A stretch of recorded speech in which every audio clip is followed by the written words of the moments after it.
ವಿಧಾನಸೌಧಕ್ಕೆ ಬಿಜೆಪಿ ಮುತ್ತಿಗೆ ಯತ್ನ ವಿಚಾರಕ್ಕೆ ಬಿಜೆಪಿ ನಾಯಕರ ವಿರುದ್ಧ ಪ್ರಿಯಾಂಕ್ ಖರ್ಗೆ ಗರಂ ಆಗಿದ್ದಾರೆ.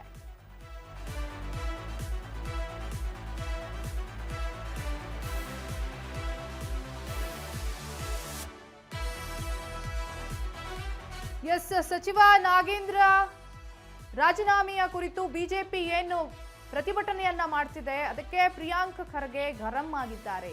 ಫ್ರೀಡಂ ಪಾರ್ಕ್ನಲ್ಲಿ ಏನು ಬೇಕಾದರೂ ಮಾಡಲಿ, ಆದರೆ ಸದನ ನಡೆಯುವಾಗ 144 ಸೆಕ್ಷನ್ ಇರುತ್ತೆ.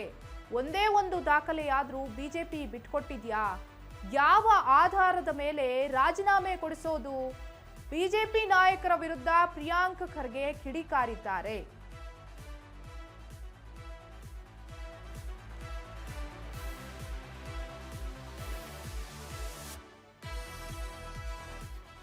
ವಾಲ್ಮೀಕಿ ಹಗರಣದ ಆರೋಪದ ವಿರುದ್ಧ ಬಿಜೆಪಿ ನಾಯಕರು ತೀವ್ರ ಪ್ರತಿಭಟನೆಯನ್ನ ಮಾಡ್ತಿದ್ರು. ಸಚಿವ ನಾಗೇಂದ್ರ ರಾಜೀನಾಮೆಯನ್ನ ಕೊಡಬೇಕು ಸಚಿವ ಸ್ಥಾನಕ್ಕೆ ಅಂತ ನಿರಂತರವಾಗಿ ಪ್ರತಿಭಟನೆಯನ್ನ ಮಾಡ್ತಿದ್ದಾರೆ ಬಿಜೆಪಿಯವರು. ಇದೀಗ ಅವರ ಜೊತೆಗೆ ಜೆಡಿಎಸ್ ಕೂಡ ಸೇರ್ಕೊಂಡಿದೆ. ಇವತ್ತು ಫ್ರೀಡಂ ಪಾರ್ಕ್ನಲ್ಲಿ ಪ್ರತಿಭಟನೆಯನ್ನ ಹಮ್ಮಿಕೊಂಡಿದ್ರು. ಜೊತೆಗೆ ವಿಧಾನಸೌಧದಲ್ಲೂ ಕೂಡ ಆಕ್ರೋಶವನ್ನ ಹೊರಹಾಕಿದ್ದಾರೆ ನಾಗೇಂದ್ರ ರಾಜೀನಾಮೆಯನ್ನ ಕುರಿತು. ಈ ವಿಚಾರಕ್ಕೆ ಗೃಹ ಸಚಿವ ಪ್ರಿಯಾಂಕ್ ಖರ್ಗೆ ಹೇಳಿಕೆಯನ್ನ ಕೊಟ್ಟಿದ್ದಾರೆ.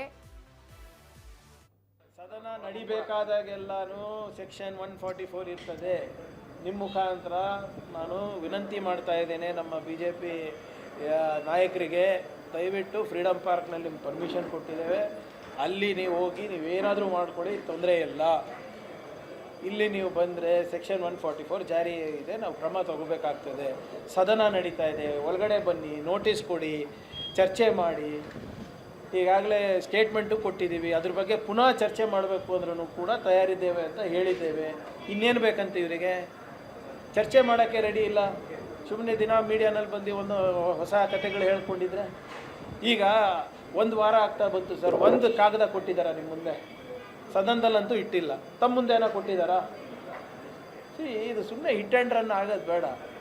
ಈಗ CBI ಪ್ರಾಸಿಕ್ಯೂಷನಿಗೆ ಕೇಳಿದ್ದಾರೆ ಅಂತ ಮಾಹಿತಿ ಇದೆ. ಕೊಟ್ಟರೆ mister Nagendra will deal with it in the court. CBI charge sheet ನಾನು ಓದಿಲ್ಲ, ನೀವು